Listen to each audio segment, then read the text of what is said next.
Pandian store next week new promo. Sukanya தான் வந்து பழனியை போட்டு ரொம்ப டார்ச்சர் பண்ணிட்டு இருக்காங்க அப்படின்னு கோமதி தெரிஞ்சுட்டு அதுக்குமே சுகன்யாவை கண்டிச்சிட்டு இருக்காங்க. இந்த அளவுக்கு மோசமான ஒரு பொண்ணா இருந்திருக்கு. அண்ணனுடைய பேச்சை மட்டும் கேட்டேன்னு வச்சுக்கோங்க, கண்டிப்பா நீ சந்தோஷமா இந்த வீட்டில் இருக்க முடியாது. ஒழுங்கா நீங்க சந்தோஷமா இருக்கணும்னா அவங்களுடைய பேச்சை கேட்கறத முதல்ல நீ விட்டுடுன்றாங்க. அதனால சொல்றத கேளுன்ற மாதிரி சுகன்யாவை கண்டிச்சுட்டு போயிடுவாங்க. பழனி ரூம்குள்ள வந்ததுமே சுகன்யா அவங்களுடைய ஆட்டத்தை ஆரம்பிக்கிறாங்க. அப்ப நம்ம பழனி வந்து எப்பயும் போல வாய முடிட்டு இருக்காம போதும் நிப்பாட்டடி, என்ன நினைச்சிட்டு இருக்கும் மனசுல, அநேகமா கோவப்பட வேண்டியது இங்க இந்த இடத்துல நான் தான்றாங்க, நீ இல்ல சரியா? அதை விட்டு அனாவசியமா என்கிட்ட இது மாதிரி தேவையில்லாத பேசிட்டு இருந்த, அப்புறம் நான் மனுஷனாவே இருக்க மாட்டேன் அப்படின்றத சொல்றாங்க. வீட்டுல இருக்கிறவங்களுடைய நிம்மதி சந்தோஷம் எல்லாமே உன்னால தாண்டி பறி போயிடுச்சுன்றாங்க.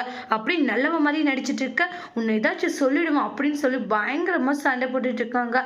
பழனி பேசுறத கேட்டு அப்படியே சுகன்யா ஆழி போயிடுறாங்க. அடுத்தடுத்து என்னெல்லாம் நடக்க போகுது, இனி பழனியுடைய பேச்சை பார்த்து சுகன்யா என்ன ஆக போறாங்க அப்படின்ட்டு நெக்ஸ்ட் வரக்கூடிய ப்ரமோல வெயிட் பண்ணி பார்க்கலாம். இந்த வீடியோ பிடிச்சிருந்தா லைக் பண்ணுங்க, கமெண்ட் பண்ணுங்க, ஷேர் பண்ணுங்க. மறக்காம நம்ம சேனலை சப்ஸ்கிரைபர் பண்ணிக்கோங்க. Thank you friend.